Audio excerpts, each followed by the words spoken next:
Hello বন্ধুরা, কেমন আছো সবাই? বাগান চর্চা ইউটিউব চ্যানেলে তোমাদের সবাইকে স্বাগত। বন্ধুরা, ছাদ বাগানে প্রত্যেকেই আমরা কম বেশি বিভিন্ন জাতের গাঁদা গাছ লাগিয়েছি এবং এই শীতের সময়টাই কিন্তু গাঁদা গাছ একেবারে ফুলে ভরে যাওয়ার সময়। এবং তোমাদের ছাদ বাগানের বিভিন্ন গাছের মাঝেই গাঁদা ফুল কিন্তু একটা আলাদা মাত্রা যোগ করে নিজের রং এবং রূপের জন্য। এবং প্রতিদিনের নিত্যনৈমিত্তিক কাজে কিন্তু গাঁদা ফুলের প্রয়োজনও সবচেয়ে বেশি। এবার গাঁদা গাছে কী করে ঝাঁকে ঝাঁকে ফুল আনবে বা ভরে ফুল আনবে, সেই জন্য কিছু পরিচর্যা কিন্তু তোমাদের আলাদা করে করতেই হয়। তো সেই পরিচর্যা নিয়েই আজকে কথা বলবো। প্রথমত, গাঁদা বিভিন্ন প্রজাতির আমরা লাগাই, আফ্রিকান গাঁদা, রাজগাঁদা, ইনকা, গোলকয়েন, তাছাড়াও আরও অনেক প্রজাতির গাঁদা রয়েছে, যেরকম মায়া গাঁদা। তো যে কোনো প্রজাতির গাঁদাই হোক না কেন, গাঁদা গাছের মধ্যে কিন্তু একটা রোগ খুব কমন, সেটা হচ্ছে পাতা কুঁকড়ে যাওয়া বা পাতা হালকা ব্রাউনিশ হয়ে পোড়া পোড়া দাগ হওয়া। এই রোগটি আসলে মাকড়ের জন্য হয়। তো এই মাকড়ের প্রাদুর্ভাব যদি তোমরা গাঁদা গাছ থেকে দূর না করতে পারো, তোমরা গাছে যতই পরিচর্যা করো না কেন, গাঁদা গাছে কিন্তু কাঙ্ক্ষিত ফুল কখনোই পাবে না এবং পাতা এরম কুঁকড়ে যাবে। আমারও এখানে এক দুটি গাছের মধ্যে কিন্তু এর একটা ফলাফল আমি দেখতে পাচ্ছি, অর্থাৎ গাছের গ্রোথ সেইভাবে হয়নি। তো আমি আজকে পরিচর্যাটা নিজে হাতে করে দেখাচ্ছি, তোমরা একটুখানি স্কিপ না করে ভিডিওটা দেখো। প্রথমত, গাঁদা গাছের বৃদ্ধির জন্য সরিষার খোল হচ্ছে গিয়ে অত্যন্ত উপকারী একটি জিনিস। সরষের খোল যত রকম গাছের কাজে লাগে তার মধ্যে গাঁদা গাছ কিন্তু অন্যতম। গাঁদা গাছে সরিষার খোলের তরল খুব ভালো কাজ করে। তোমরা কিছুটা করে সরষের খোল মাটিতে মিশিয়ে দিতে পারো, কিংবা পচিয়ে সেই পাতলা জলটিও কিন্তু সরিষার খোল অন্তত সপ্তাহে একদিন কিংবা দুদিনও দেওয়া যায়। তারপরে আসি হাড় গুঁড়োর কথা। একটি জৈব স্লো রিলিজিং ফার্টিলাইজার গাঁদা গাছে কিন্তু মাটি তৈরির সময় এবং যখন গাছ সেট হয়ে যাবে তার 5-7 দিন বাদে এই হাড় গুঁড়ো কিন্তু মাটিতে আলাদা করে চাপান সারের মতন করে একটু দিতে হবে।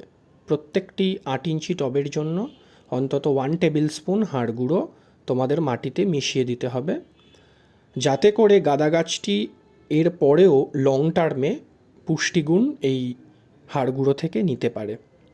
সঙ্গে একটু নিমখোল দিতে পারো। যাদের গাঁদা গাছে পাতা কোঁকড়ানো বা গাছের গ্রোথ ঠিকমতো হচ্ছে না, পাতা হলুদ হয়ে যাচ্ছে, এই সমস্যা রয়েছে, তাদের জন্য অবশ্যই এপসম সল্ট। যদি এই সমস্যা নাও থাকে তবুও তোমরা এপসম সল্ট সপ্তাহে একদিন ব্যবহার করবে। এপসম সল্ট জলে গুলিয়ে, ধরে নাও 1 লিটার জলের জন্য half table spoon Epsom salt গুলিয়ে ভালো করে সকালবেলা বা সন্ধেবেলায় গাছগুলিকে স্নান করিয়ে দিতে হবে। তাহলে কিন্তু গাছের সেই হলুদ ভাব বা পাতা কোঁকড়ানো ভাব চলে যাবে। ডিএপি বা ডাইঅ্যামোনিয়াম ফসফেট একটি কেমিক্যাল ফার্টিলাইজার। এটি কিন্তু যে কোনো ফুল গাছে ফুল আনতে দারুণভাবে সহায়ক।